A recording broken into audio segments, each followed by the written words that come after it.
సకల దేవతా స్వరూపుడు శ్రీ షిర్డీ సాయినాథ్ మహారాజ్ గారి పాదాల విందాలకు శిరస్సు వంచి నమస్కరించుకుంటూ గతంలో బాబా అనుమతి లేనిదే షిర్డీ విడివరాదు అనేటువంటి అంశం చెప్పుకున్నాం.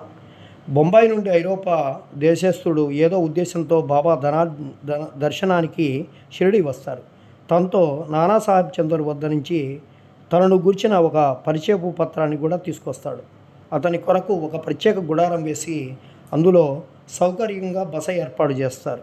బాబా ముందు మోకరిల్లి వారి చేతిని ముద్దాడాలని కోరికతో అతడు 3 సార్లు మసీదులో ప్రవేశించడానికి ప్రయత్నిస్తాడు. కానీ బాబా అతన్ని మసీదులో ప్రవేశించకూడదని నిషేధిస్తాడు. కిందుగా మసీదు ముందు గల బహిరంగ ప్రదేశంలో కూర్చుండి తనను దర్శించుకోవచ్చునని చెప్పి అనుకుంటాడు. అతను తనకు జరిగినటువంటి మర్యాదకు అసంతృప్తి చెంది వెంటనే షిరిడి విడిచిపెట్టి వెళ్ళాలనుకుంటారు.